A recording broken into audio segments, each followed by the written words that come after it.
Allahu Allahu Allahu Allah Allahu Allahu Allahu Allah.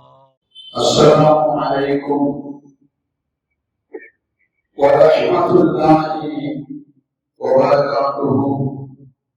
Alhamdulillah hamdan katsiran wa subhanallahi bukratan wa asila.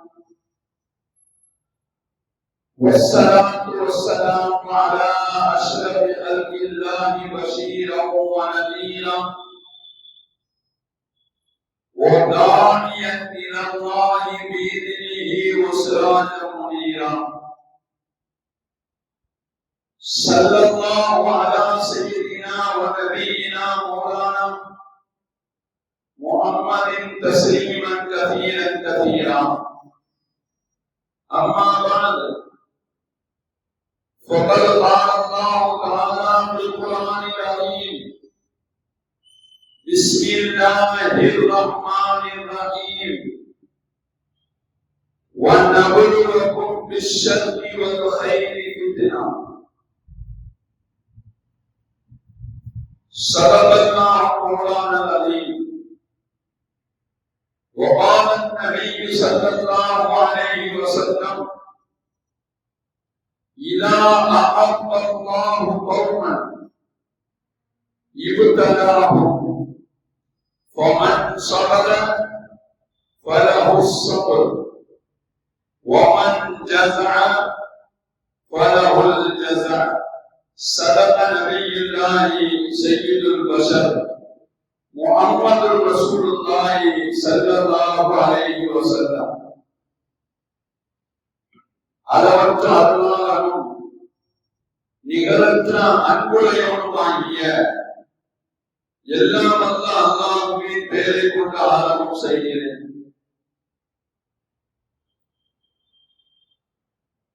அல்லாஹ்வின் அன்பும் அருளும் நமது உயிரிலும் மேலான காத்தமன் நபியின் முஹம்மது ரசூலுல்லாஹி ஸல்லல்லாஹு அலைஹி வஸல்லம் அவர்கள் மீதும் அவர்களை பின்பற்றி வாழ்ந்த சத்திய சஹாபாக்கள், தாபிஈன்கள், தபர தாபிஈன்கள், குறிப்பா ஜும்மாவுடைய தொழுகையை நிறைவு செய்வதற்காக முன்னமே இங்கே வந்து அமர்ந்திருக்கக்கூடிய நம் அனைவர்கள் மீதும் இனி வர இருக்கக்கூடிய மூமின்கள் அனைவர்கள் மீதும் அல்லாஹ்வின் அன்பும் அருளும் என்றென்றும் நின்று நிலவட்டுமாக என்ற நல்ல துஆங்களோடு எனது உரையை ஆரம்பம் செய்கிறேன்.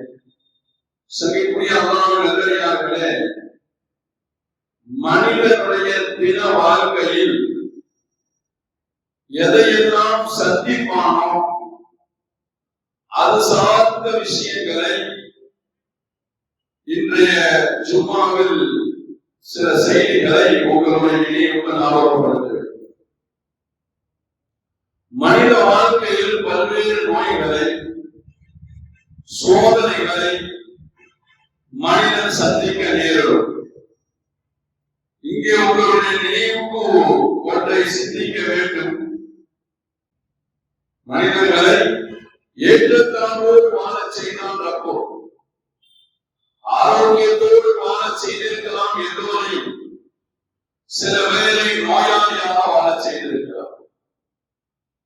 நோயாளிகளை குறித்து இஸ்லாத்தினுடைய அபிப்பிராயமும் கண்ணோட்டமும் என்ன தெரியுமா? நோயாளிகளை குறித்து அல்லாஹ் சொல்லித் தரக்கூடிய செய்தி என்ன தெரியுமா? திருக்குர்ஆனில் அல்லாஹ் சொன்னார், வநபலுக்கும் பிஷ்ஷர்ரி வல் கைரி ஃபித்னா. தீமையை கொண்டும் நன்மையை கொண்டும் நாம் உங்களை சோதிப்போம் என்று அல்லாஹ் குர்ஆனிலே சொன்னார். இந்த ஆயத்திற்கு விரிவுரை செய்யக்கூடிய விரிவுரையாளர்கள் சொல்லித் தரக்கூடிய செய்தி என்ன தெரியுமா? நபலுக்கும் பிமா துஹிப்பூன வ பிமா துக்ரஹூன். நீங்கள் எதை வேண்டும் என்று விரும்புகிறீர்களோ அதை கொடுப்பதை கொண்டு நாம் உங்களை சோதிப்போம். எதை வேண்டாம் என்று வெறுக்கிறீர்களோ அதை பொறுத்தும் உங்களை நாம் சோதிப்போம். எதற்காக சோதிக்கிறோம் தெரியுமா? நீங்கள் எதை விரும்புகிறீர்களோ அதை கொடுப்பதை கொண்டு உங்களை சோதிப்போம். அந்த நேரத்தில் உங்களுடைய நன்றி வெளிப்பாடு எப்படி இருக்கிறது என்பதை அறிவதற்காக நாம் உங்களை சோதிப்போம். நீங்கள் எதை வெறுக்கிறீர்களோ அதை கொடுத்தும் உங்களை சோதிப்போம். அந்த நேரத்தில் நீங்கள் எப்படி பொறுமையாக இருக்கிறீர்கள் என்பதை அறிவதற்காக அல்லாஹ் சோதிக்கிறான் என்று விரிவுரையாளர்கள் நமக்கு சொல்லித் தருவார். சங்கைக்குரிய அல்லாஹ் நல்லடியார்களே, இமாம் திர்மிதி ரஹ்மத்துல்லாஹி அலைஹி தங்களுடைய கிதாபிலே ஒரு ஹதீஸை பதிவு செய்வார். மஹ்மூத் இப்னு லபீத் ரலியல்லாஹு தஆலா சொல்றார், ரசூலுல்லாஹி ஸல்லல்லாஹு அலைஹி வஸல்லம் அவர்கள் சொன்னார்கள், இதா அஹப்பல்லாஹு கௌமன், அல்லாஹ் ஒரு சமுதாயத்தை நேசிக்கும் போது அல்லது ஒரு மனிதரை நேசிக்கும் போது இவத்தாலாம் அவரை சோதிப்பான். அல்லாஹ் ஒரு மனிதரை நேசிக்கும் போது அவரை சோதிப்பான். அவன் சோதிக்கும் போது இவர் பொறுமையாக இருந்தார் என்றால் அவருக்கு பொறுமையினுடைய கூலி அவருக்கு உண்டு. அல்லாஹ் சோதிக்கும் போது யார் சலனப்படுகிறார், புலம்புகிறார், ஒப்பாரி வைக்கிறார், விதிக்கு எதிராக கோபப்படுகிறாரோ அவருக்கு வலவுல் ஜஸா, அந்த சலனப்படுவனுடைய விளைவு உண்டு என்று ரசூலுல்லாஹி ஸல்லல்லாஹு அலைஹி வஸல்லம் சொன்ன செய்தியை இமாம் திர்மிதி ரஹ்மத்துல்லாஹி அலைஹி தங்களுடைய கிதாபிலே பதிவு செய்வார். சங்கைக்குரிய அல்லாஹ் நல்லடியார்களே, உங்களுடைய நினைவுக்கு நான் ஞாபகப்படுத்துவேன், நோய் என்பது இஸ்லாம் சோதனையாகவே பார்க்கிறது. ஒரு மனிதனுக்கு வரக்கூடிய நோய் என்பது இஸ்லாம் அதை சோதனையாகவே பார்க்கிறது. அந்த சந்தர்ப்பத்தில் நோயாளி பொறுமையாக இருக்க வேண்டும் என்று அல்லாஹ் ரசூலும் இந்த சமுதாயத்திற்கு கற்றுத்தருகிறார். அந்த பொறுமைதான் அந்த நோயாளிக்கு அல்லாஹ்வின் நெருக்கத்தையும் மேலான பொருத்தத்தையும் தேடி தரும் என்று ரசூலுல்லாஹி ஸல்லல்லாஹு அலைஹி வஸல்லம் அவர்கள் சொல்லியிருக்கிறார். ஒரு அழகான சம்பவம் வரலாற்றிலே பதிவு செய்யப்பட்டிருக்கிறது. அத்தாய் இப்னு அபீ ரபீஆ என்ற ஒரு சஹாபி சொல்றாங்க, எனக்கு இப்னு அப்பாஸ் ரலியல்லாஹு தஆலா அன்ஹு சொன்னாங்க, என்னிடத்துல கேட்டாங்க, இந்த உலகத்திலேயே சொர்க்கத்தினுடைய பெண்கள் ஒரு பெண்ணை வளர்ந்து நான் காட்டட்டுமா கேட்டாங்க இப்னு அப்பாஸ். அத்தாய் இப்னு ரபா ரலியல்லாஹு தஆலா சொல்றாங்க, இப்னு அப்பாஸ் கேட்டாங்க, சொர்க்கத்துடைய பெண்ணை வளர்ந்து காட்டட்டுமா கேட்டாங்க. உலகத்துல சொர்க்கத்துடைய பெண்களை பார்க்கறது சஹாபிகளுக்கு ஆர்வம். இந்த சஹாபி சொன்னார், அத்தாய் ரபா குருத்துவா கட்டாயம் என்று சொல்லுங்க. அந்த நேரத்தில் இப்னு அப்பாஸ் ரலியல்லாஹு தஆலா ஆதியின் மரத்து சௌலா, ஒரு கருப்பான பெண்ணை காட்டி இந்த பெண் தான் சொர்க்கத்துடைய பெண்ணு, சொர்க்கத்தை கொண்டு சோமனம் சொல்லப்பட்ட பெண் என்று இடத்துல அடையாளம் பார்த்தார். சொல்றாரு, நான் இப்னு அப்பாஸ் கேட்டேன், எதை வச்சு சொர்க்கத்துடைய பெண் சொல்றீங்க, எதை வச்சு இந்த பெண்மணியை சொர்க்கத்துடைய பெண்மணி என்று சொல்றீங்க? அவங்க இப்னு அப்பாஸ் ரலியல்லாஹு தஆலா சொன்னாங்க, இந்த பெண்மணி ரசூலுல்லாஹி ஸல்லல்லாஹு அலைஹி வஸல்லம் அவங்களுக்கு ஒரு தடவை வந்தாங்க, ஒரு சந்தர்ப்பத்தில் வந்து சொன்னாங்க, நாயகமே இன்னி அஸ்ரா இஸீபனி சரா, நான் வலிப்பு நோயால் பாதிக்கப்பட்ட ஒரு நோயாளி, நான் வலிப்பு நோயால் பாதிக்கப்பட்ட ஒரு நோயாளி, எனக்கு அடிக்கடி வலிப்பு நோய் ஏற்பட்டு கீழே விழுந்துடுவேன். அந்த நேரத்தில் என்னுடைய துணி விலகிடும், என்னுடைய துணி என்னுடைய சேலை விலகி எந்த உறுப்பை மறைக்கிறமோ அது வெளியே தெரியும். எனவே நாயகமே நீங்க துவா செய்யுங்க, இந்த நோய் என்னிடமிருந்து விலகுவதற்கு, நான் அந்த நோயிலிருந்து ஆபியத்தை சிவா பெறுவதற்கு நீங்க துவா செய்ய நாயகமே என்று அந்த பெண்மணி வந்து சொன்ன போது ரசூலுல்லாஹி ஸல்லல்லாஹு அலைஹி வஸல்லம் அந்த பெண்மணியை கூப்பிட்டு சொன்னாங்களாம். அந்த பெண்மணியை கூப்பிட்டு சொன்னாங்களா, இன்ஷித்த சபர்தி வலபில் ஜன்னா, நீ இந்த உலகத்துல இந்த நோயாளியாக வாழ்ந்து நான் பொறுமையாக வாழ்ந்துருவேன் நீ நினைச்சா நீ நான் உனக்கு சொர்க்கம். இல்ல எல்லா இடத்துல வாசி இந்த நோயிலிருந்து நீ ஆரோக்கியம் பெறணும்னா பதுவில்லா எல்லா இடத்துல ஆப்பியத்துக்கான துவா செய்யணும். இந்த ரெண்டுல உங்களுக்கு என்ன வேணும்னு சொல்லி கேட்டாங்க ரசூலுல்லாஹி ஸல்லல்லாஹு அலைஹி வஸல்லம். அந்த பெண்மணி சொன்னாங்களா, அஸ்பிரு நாயகமே, நான் பொறுமையாக இந்த நோயாளியாகவே வலிப்பு நோயோடையே நான் வாழ்ந்தேன். ஆனா ஒரே ஒரு வேண்டுகோள், அந்த வலிப்பு நோய் வரும்போது என்னுடைய ஆழ விலகுது பாருங்க, அது விலகாமல் இருக்கிறதுக்கு அந்த இடத்துல துவா செய்யுங்கன்னு சொல்லி அந்த பெண்மணி கேட்டாங்க. அந்த பெண்மணிக்காக ரசூலுல்லாஹி ஸல்லல்லாஹு அலைஹி வஸல்லம் துஆ செய்தார்கள் என்று இப்னு அப்பாஸ் ரலியல்லாஹு தஆலா அன்ஹு அத்தா இப்னு ரவாஹா சொன்னதாக வரலாற்றில் பார்க்கிறோம்.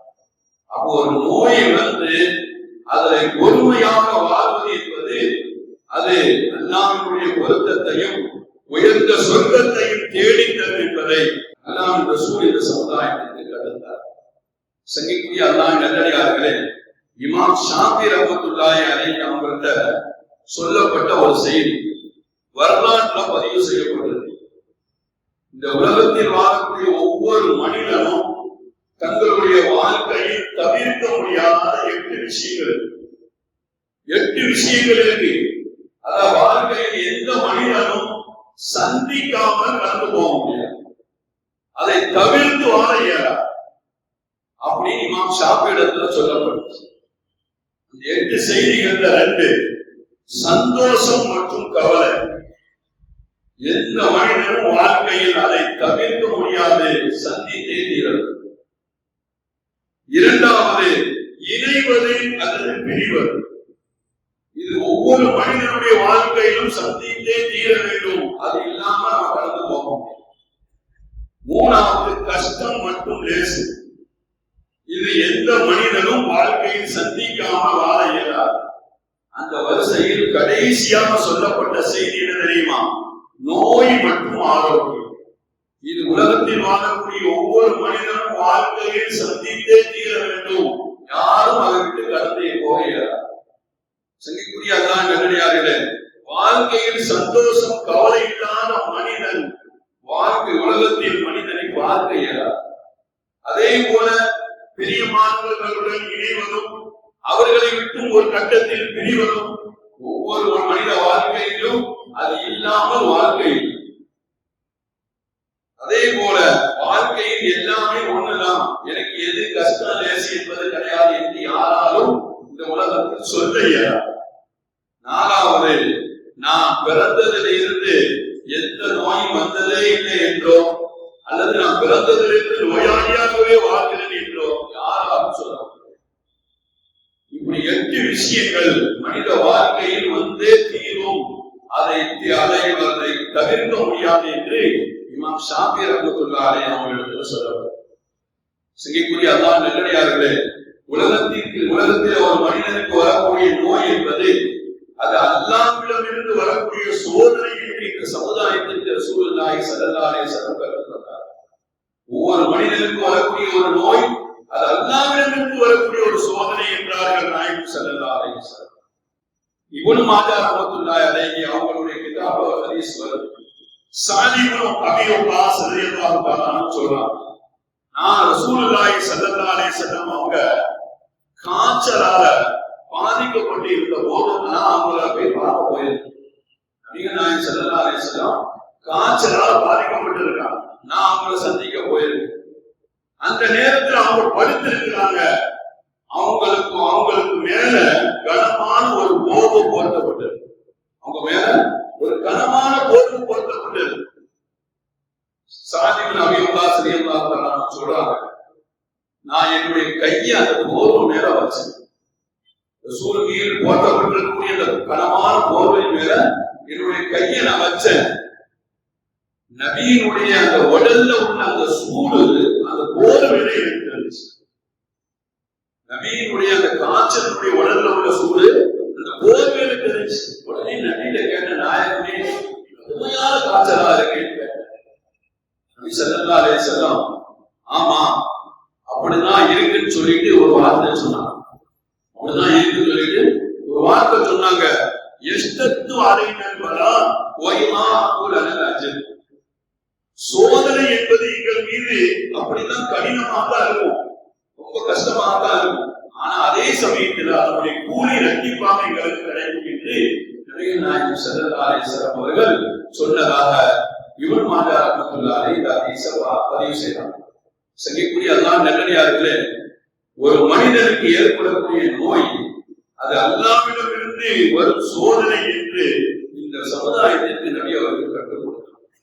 அல்லாஹ்வின் நெருக்கத்திற்குரியவர்கள் அவர்கள் இப்படிப்பட்ட சோதனையை சந்திப்பார்கள் என்று உணர்ந்து வாழுங்கள் என்று இந்த சமுதாயத்திற்கு சொல்லிக் கொடுத்தார். ரப்பு தன்னுடைய அடியானின் அந்த நம்பிக்கையையும் பொறுமையையும் சோதிக்கவே அல்லாஹ் நோயை தருகிறான் என்பார்கள். நாயகம் ஸல்லல்லாஹு அலைஹி வஸல்லம். சங்கிக்குரிய அல்லாஹ் நல்லடியார்களே, இந்த நேரத்தில் உங்களுடைய சிந்தனைக்கு இன்னொரு செய்தியை ஞாபகப்படுத்துவேன். நோயை அல்லாஹ்வுடைய தண்டனையாகவோ அல்லது அல்லாஹ்வின் கோபத்தின் அடையாளமாகவோ நீங்க என்ன செஞ்சிடாதீங்க, ஒருபோதும் பார்க்காதீங்க, பேசாதீர்கள் என்று வரலாறு நமக்கு சொல்லுங்க. யாராவது நோயாளிப்பட்டா அவன் செஞ்சது கொஞ்சம் நெஞ்சமா, அதான் அல்லாஹ் அவனுக்கு நோயை தண்டனையாக்கி இருக்கிறான் அப்படின்னு பேசாது. அல்லாஹ்வுடைய கோபம் தான் அவனை நோயாளியா படுக்க வச்சிருக்கு அப்படின்னு சொல்லாதீங்கன்னு வரலாறு சொல்லுங்க. ஏன்னா வரலாறு நீங்க பொருத்தி பார்த்தா இறுதி நபியின் இறுதி காலம் ரசூலுல்லாஹி ஸல்லல்லாஹு அலைஹி வஸல்லம் தலைவலி நோயால் பாதிக்கப்பட்டிருக்கிறார்.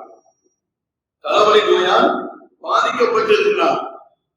ஒரு நோயாளி படக்கூடிய அந்த கஷ்டத்தை விட பன்மடங்கு கஷ்டத்தை ரசூலுல்லாஹி ஸல்லல்லாஹு அலைஹி வஸல்லம் அந்த இறுதி காலத்தில் ஏற்பட்ட அந்த தலைவலியால் பட்டார். எவ்வளவு கஷ்டப்பட்டாங்க அப்படின்னா வரலாறு நமக்கு வரலாறுல வருது. அவங்களால தாங்க முடியல. ஒரு பாத்திரத்துல தண்ணீரை வச்சு கையை நினைச்சு அந்த ஈர கைய முகத்துல தரணும். அவங்களுடைய கஷ்டம் தாங்க முடியும். அன்னி ஆயிஷா நாயகி சொல்றாங்க, மாராயித்து அஹதன் அஷத்த அலைஹி வஜஹு மின் ரசூலுல்லாஹி ஸல்லல்லாஹு அலைஹி வஸல்லம். ரசூலை விட நோயால் கஷ்டப்பட்ட வேற யாரையும் என்னுடைய வாழ்க்கையில பார்த்ததே இல்லை என்று அவ்வளவு கஷ்டத்தை, அவ்வளவு வேதனையை நபி அவர்கள் அந்த நோயில கஷ்டப்பட்டார்கள் என்று ஆயிஷா ரலியல்லாஹு தஆலா அவர்கள் சொல்லி தருவாங்க. சங்கக்கூடிய அல்லாஹ் நல்லடியார்களே, எனவே நோயை தண்டனையாகவோ அல்லது அல்லாஹ்வுடைய கோபத்தின் அடையாளமாகவோ நீங்க பார்க்காதீர்கள் என்று வரலாறு நமக்கு. நோய் என்பது மனித பலகீனத்தின் வெளிப்பாடு என்று வரலாறு சொல்லியிருக்கிறது. சங்கக்கூடிய அல்லாஹ் நல்லடியார்களே, நோய் என்பது நோய் வந்து அதை பார்ப்பதில்லை. ஏற்றதா இவர் நல்லவர் கெட்டவர், அல்லாஹ் கட்டுப்பட்டவர், அல்லாஹ்வுக்கு மாறு செய்தவர் என்று நோய் பார்க்கிறது. அல்லாஹ்வுடைய கட்டளை அதுபடி ஆற்றினாலும் போயிடும். அதனால நோயை தண்டனையாகவோ அல்லது அல்லாஹ்வின் கோபத்தின் அடையாளமாகவும் நீங்கள் பேசாதீர்கள் என்று வரலாறு நமக்கு சொல்லியிருக்கிறது. சங்கிக்குரிய அல்லாஹ் நல்லடியார்களே, பல்வேறு நோய்கள் பரவக்கூடிய காலகட்டத்தில் நம்ம வாழ்ந்துட்டு பல்வேறு நோய்கள். நோயின் மனிதனும் ரொம்ப நெருக்கமாக வாழக்கூடிய காலத்துல வாழ்ந்துகிட்டு இருக்கு. வாயில நுழையாத புதிய புதிய பேர்களால் பல்வேறு நோய்கள் உருவாகக்கூடிய கால சூழல்ல வாழ்ந்துகிறது. இப்படிப்பட்ட இந்த சூழலில் நபிகள் நாயகம் ஸல்லல்லாஹு அலைஹி வஸல்லம் அவர்கள் நோயாளிக்கான வழிகாட்டுதலை இந்த சமுதாயத்திற்கு கற்றுத்தந்தார். ஒரு ஆள் நோயாளி ஆயிட்டா அவர் எப்படி செயல்படணும் அப்படிங்கிறத ரசூலுல்லாஹி ஸல்லல்லாஹு அலைஹி வஸல்லம் அவர்கள் சொல்லிட்டார். ரசூலுல்லாஹி ஸல்லல்லாஹு அலைஹி வஸல்லம் நோய்களுக்கான வழிகளை சொல்ல வருகிற போது இங்கே ஒரு செய்தியை சொல்லித் தருகிறார்கள். ஒரு மனிதர் நோயால் பாதிக்கப்பட்டு விட்டார், அதற்கான முறையான சிகிச்சையை தேடுங்கள் என்கிறார்கள் ரசூலுல்லாஹி. நோய்க்கான சிகிச்சையை தேடுவது என்பது நபிகள் நாயகம் ஸல்லல்லாஹு அலைஹி வஸல்லம் ரொம்ப வலியுறுத்தி சொன்ன ஒரு முக்கியமான விஷயம். சங்கிக்குரிய அல்லாஹ் நல்லடியார்களே, நோய்க்கான சிகிச்சையை தேடுவது இருக்கிறது, அது தவக்கல் அல்லாஹ், அல்லாஹ் மீது நம்பிக்கை வைத்தல் என்பதற்கு அப்பாற்பட்ட விஷயம் அல்ல என்று இந்த சமுதாயத்திற்கு போதிக்கிறார். சங்கிக்குரிய அல்லாஹ் நல்லடியார்களே, நோய்க்கான சிகிச்சையை பெறுவது இஸ்லாத்தினுடைய 5 முக்கிய நோக்கங்களில் ஒன்று என்கிறார்கள் முஹம்மது ரசூலுல்லாஹி ஸல்லல்லாஹு அலைஹி வஸல்லம். எப்படி இஸ்லாத்தில் ஹிஃபுதுத்தீன் மார்க்கத்தை பாதுகாப்பது எவ்வளவு முக்கியமோ, ஹிஃபுதுன் நஸ்ல் சந்ததியை பாதுகாப்பது எவ்வளவு முக்கியமோ, ஹிஃபுதுல் அக்ல் அறிவை பாதுகாப்பது எவ்வளவு முக்கியமோ, ஹிஃபுதுல் மால் இஸ்லாத்தில் சொத்தை பாதுகாப்பது எவ்வளவு முக்கியமோ, அதே அளவுக்கு முக்கியம் ஹிஃபுதுன் நஃப்ஸ் உயிரை பாதுகாப்பது அவ்வளவு முக்கியம் என்று இஸ்லாமிய மார்க்க அறிஞர்கள் நமக்கு சொல்லித் தருவார். சங்கிக்குரிய அல்லாஹ் நல்லடியார்களே, திருமீறில ஒரு ஹதீஸ் வருது. உஸாமா இப்னு ஷரீக் ரலியல்லாஹு தஆலா அன்ஹு இந்த ஹதீஸை அறிவிக்கிறார். ஒரு கிராமவாசி நபிகள் நாயகம் ஸல்லல்லாஹு அலைஹி வஸல்லம் வந்தாங்க. வந்து கேட்டாங்க, யா ரசூலல்லாஹ் அன நதாவலா நாயகமே, ஒரு நோயால் நான் பாதிக்கப்பட்டா அந்த நோய்க்கான சிகிச்சை பெறலாமா இஸ்லாத்துல? அப்படி அனுமதி இருக்கான்னு கேட்டாங்க. அந்த ரசூலுல்லாஹி ஸல்லல்லாஹு அலைஹி வஸல்லம் ரொம்ப தெளிவா பதில் சொன்னாங்க. அல்லாஹ்வின் அடியார்களே, அந்த மனிதரை பத்தி கூப்பிட்டு சொல்லலாம், மொத்த உலகத்தையும் கூப்பிட்டு சொல்லலாம். அல்லாஹ்வின் அடியார்களே, நீங்க ஏதாவது ஒரு நோயால் பாதிக்கப்பட்டா அதற்கான முறையான சிகிச்சையை நீங்கள் தேடுங்கள் என்று ரசூலுல்லாஹி ஸல்லல்லாஹு அலைஹி வஸல்லம் சொல்லி முடிக்கல. அந்த சிகிச்சைக்கான காரணத்தை சொன்னார். ஏன் தேட சொல்றது தெரியுமா?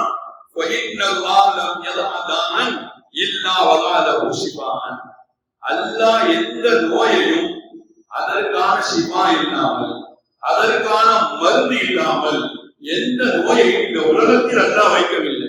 எனவே எந்த நோய் வந்தாலும் நீங்க என்ன செய்யணும்? சிகிச்சை, அதற்கு முறையான சிகிச்சையை நீங்கள் தேடுங்கள் என்று ரசூலுல்லாஹி ஸல்லல்லாஹு அலைஹி வஸல்லம் அவர்கள் இந்த சமுதாயத்திற்கு அறிவித்தார். நபிகள் நாயகம் ஸல்லல்லாஹு அலைஹி வஸல்லம் அவர்கள் நோயாளிக்கான மருத்துவ வழிகாட்டுதலாக ரொம்ப வலியுறுத்தி சொன்ன விஷயம் சிகிச்சை பெறுவது. அது விஷயத்தில் எந்த மனிதனும் அலட்சியமாக இருக்க வேண்டாம் என்கிறார்கள் நபிகள் நாயகம் ஸல்லல்லாஹு அலைஹி வஸல்லம். ஒவ்வொரு மனிதனுக்கும் அந்த நோய் விஷயத்தில், சிகிச்சை பெறும் விஷயத்தில் தனி கவனம் இருக்கிறது என்பார்கள் ரசூலுல்லாஹி ஸல்லல்லாஹு அலைஹி வஸல்லம். சங்கிக்குரிய அல்லாஹ் நல்லடியார்களே, ஒரு நோயாளியை காப்பாற்றுறது எது? ஒரு ஆள் நோய்வாய்ப்பட்டுட்டாரு, ஒரு நோயால் பாதிக்கப்பட்டிருக்கிறார், அவரை காப்பாற்றுறது எது? இஸ்லாம் சொல்லுது, நல்ல சிகிச்சை ஒரு மனிதனை காப்பாற்றும். நல்ல முறையான அந்த நோய்க்கு தேவையான முறையான சிகிச்சையை ஒரு மனிதன் அதை மேற்கொண்டான் என்றால், முயற்சி செய்தான் என்றால், அந்த சிகிச்சை அந்த நோயிலிருந்து அவரை காப்பாற்றும். ஆரோக்கியத்தை வழங்கும், ஷிஃபாவை வழங்கும் என்று மார்க்கம் சொல்லுது. ஒரு சஹாபி ரசூலுல்லாஹ் கேட்டார், என்னுடைய சகோதரருக்கு வயிற்று போக்கா இருக்கு, என்னுடைய சகோதரருக்கு வயிற்று போக்கா இருக்கு, என்ன செய்ய நாயகமே? ரசூலுல்லாஹி ஸல்லல்லாஹு அலைஹி வஸல்லம் தேன் குடிங்கன்னு சொன்னார். அவர் தேன் குடிக்க சொல்லுன்னு சொன்னார். இந்த சஹாபி நேரா போய் தேன் குடிச்சார். சஹாபி தேன் குடிக்க சொன்னார் தன்னுடைய சகோதரத்தை. அவர் குடிச்சிட்டார், வயிற்று போக்கு அதிகமாயிடும். அவர் நின்று குடிக்க சொன்னாங்க, ரசூலுல்லாஹ் சொல்லிட்டாங்க, பார்த்தா அதிகமாயிடும். மறுநாள் வந்தார், நாயகமே அந்த தேன் மருந்து கேட்கல, இன்னும் அதிகமாயிட்டு. 2வது நாளும் தேனை குடிக்க சொல்லுங்கன்னு சொன்னா சஹாபி குடிச்சாங்க, இன்னும் வயிற்று போக்கு கூடிடுச்சு. 3வது நாள் வந்தாங்க, 3வது நாளும் இப்படி சொன்னாங்க, அந்த மருந்து கேட்கல நாயகமே, வேற மருந்து இல்லாத தேனை குடிக்க சொல்லுங்க. 3வது நாளும் போய் குடிச்சாங்க, அந்த மருந்து அப்படியே வயிற்று போக்க நிப்பாட்டிடுச்சு. 4வது நாள் வந்து அவர் குணமாயிட்டாரு அப்படின்னு சொல்லி அந்த சஹாபி வந்து சொல்லும் பொழுது ரசூல் சொன்னாங்க, மருந்து பொய்யாகல, உன்னுடைய சகோதரனுடைய வயிறு தான் பொய் சொல்லுச்சு அப்படின்னு சொல்லி நபி சொன்னாங்க. சங்கிக்குரிய அல்லாஹ் நல்லடியார், இன்னைக்கு வாழக்கூடிய எத்தனை மனிதர்கள் ஏதோ ஒரு நோயால பாதிக்கப்படுறாங்க, உலகம் முழுவதும் திரிகிறாங்க, காசு பல லட்சம் செலவழிக்கிறாங்க, அவங்களுக்கு கரெக்டா வரமாட்டேங்குது. ஒரு சின்ன இதுல போய் ஏதோ ஒரு காட்டுறாங்க, அந்த மருந்து அவங்களுக்கு செட் ஆயிருது, உடனே போட முடியும். எத்தனை மனிதர்களை பார்க்கணும். சங்கிக்குரிய அல்லாஹ் நல்லடியார்களே, எனவே ஒரு மனிதனை அது ஒரு நோயாளியை எது காப்பாற்ற நல்ல சிகிச்சை, முறையான சிகிச்சை ஒரு மனிதனை நல்ல காப்பாற்றும் என்று இஸ்லாம் நமக்கு சொல்லியிருக்கிறது. இரண்டாவது, நல்ல மருத்துவர் ஒரு நோயாளியை அது காப்பாற்ற முடியும் என்று இஸ்லாம் சொல்றது. மருத்துவர்களை குறித்து இஸ்லாத்தினுடைய அபிப்பிராயமும் இஸ்லாத்தினுடைய கருத்து என்ன தெரியுமா? மருத்துவர்களை குறித்து இஸ்லாம் அல்லாஹ் சொல்லித் தரக்கூடிய செய்தி என்ன தெரியுமா? நோயாளியை காப்பாற்றுபவர் மருத்துவராக இருக்கட்டும், அல்லது செவிலியராக இருக்கட்டும், அல்லது முதலுதவி செய்யக்கூடிய மற்ற பணி செய்யக்கூடிய சேவகராக யாராக இருந்தாலும் ஒரு நோயாளியை காப்பாற்றுபவரை இஸ்லாம் ஒரு உயர்ந்த அந்தஸ்தில் வைத்து பார்க்கிறது. அல்லாஹ்வின் நெருக்கத்தை பெற்று தந்த வணக்கங்களில் ஒன்றாக மருத்துவர்களின் அந்த சேவையை இஸ்லாம் கருதுகிறது என்று மார்க்கம் நமக்கு சொல்கிறது. திருக்குர்ஆன்ல அல்லாஹ் சொன்னான், ஒமன் அஹ்யாஹா ஃபகஅன்னமா அஹ்யன்னாஸ். யார் ஒருவருடைய உயிரை காப்பாற்ற காரணமாக இருந்தாரோ அவர் அல்லாஹ்விடத்தில் மனித அனைவர்களையும் காப்பாற்றியதற்கு சமமான கூலியை அல்லாஹ்விடத்தில் அவர் பெறுவார் என்று அல்லாஹ் திருக்குர்ஆனில் சொல்கிறார். சங்கைக்குரிய அல்லாஹ் நல்லடியார்களே, ஒரு நோயாளியை எது காப்பாற்றும் அப்படின்னா நல்ல மருத்துவர் அந்த நோயாளியை காப்பாற்றலாம் என்று மார்க்கம் சொல்கிறது. இங்கே ஒன்றை உங்களுடைய சிந்தனைக்கு ஞாபகப்படுத்துவேன். மார்க்க சட்ட வல்லுநர்கள் சொல்றாங்க, மருத்துவ கல்வி படிப்பது இருக்கிறது இஸ்லாமிய பார்வை, இஸ்லாத்தில் உள்ள ஒவ்வொருவருக்கும் அது பர்லை கிஃபாயா அப்படின்னு சொல்றோம் மார்க்க சட்ட வல்லுநர். ஏன்னா இஸ்லாமியர்களுடைய மொத்த எண்ணிக்கையில போதுமான அளவுக்கு மருத்துவர்கள் இருக்கு. பர்லை கிஃபாயா ஜனாசா மாதிரி ஊர்ல ஒரு ஜனாசா வந்துட்டு அப்படின்னா ஒரு ஆள் இறந்துட்டாரு அப்படின்னா அதுல 4 பேர் கொண்டு போய் அவரை முறையா அடக்கிட்டாங்கன்னா எல்லோரும் மீது இருக்கக்கூடிய அந்த பாவம் நீங்க யாருமே அந்த செய்யல அப்படின்னா அது எல்லாரும் மீது பாவமா. அதே மாதிரி மருத்துவ கல்வியை மார்க்க சட்ட வல்லுநர்கள் சொல்லும்போது பர்லை கிஃபாயா, சமுதாயத்தில் போதுமான எண்ணிக்கையில் மருத்துவ கல்வியை இஸ்லாமியர்கள் கற்பது பர்லை கிஃபாயா. எவ்வளவு மக்கள் இருக்கிறாங்களோ அதுக்கு போதுமான அளவுக்கு மருத்துவர்களை உருவாக்குவது, அந்த கல்வியை படிப்பது பர்லை கிஃபாயா. அது சமுதாய கடமை என்கிறார்கள் மார்க்க சட்ட வல்லுநர். அதனாலதான் இமாம் ஷாஃபி ரஹ்மத்துல்லாஹி அலைஹி சொல்றாங்க, ஹலால் ஹராம் அது சம்பந்தப்பட்ட கல்வியை கற்ற பிறகு ஒரு மனிதன் கற்க வேண்டிய உன்னதமான கல்வி எதுனா மருத்துவ கல்வி. இமாம் ஷாஃபி ரஹ்மத்துல்லாஹி ஸல்லல்லாஹு அலைஹி வஸல்லம் அவங்களுடைய காலத்துல ருஃபை இப்னு அல்-அஸ்லமி அப்படின்னு ஒரு பெண்மணி இருந்தாங்க. அவங்கதான் உலகத்தில் உள்ள எல்லா மருத்துவர்களுக்கும் முன்னோடியான பெண்மணி. நபி அவர்களுடைய காலத்தில் போர்களா எங்கெல்லாம் போர் நடக்குமோ அங்கெல்லாம் தங்களுடைய அந்த மருத்துவ முகாமை டென்ட் அடிச்சு அதுல அந்த போர்களத்துல காயப்படக்கூடிய எல்லாருக்கும் மருத்துவ சிகிச்சை செய்த உயர்ந்த பெண்மணி ருஃபை இப்னு அல்-அஸ்லமி ரலியல்லாஹு அன்ஹு. ரசூலுல்லாஹி ஸல்லல்லாஹு அலைஹி வஸல்லம் பாராட்டி பேசினார். உலகத்தில் வாழக்கூடிய மருத்துவர்களுக்கெல்லாம் முன்னோடியான பெண்ணி என்று வரலாற்று ஆசிரியர்கள் பெருமிதம் போட்டு பேசுவார்கள் என்பதாக வரலாற்றிலே நாம் பார்க்கிறோம். சங்கைக்குரிய அல்லாஹ் நல்லடியார்களே, அதே போல ஒரு நோயாளியை எது காப்பாற்றும் அப்படின்னா அவங்க பெற்ற பிள்ளைங்க, அவங்களோடு கூட இருக்கக்கூடிய உறவினர்,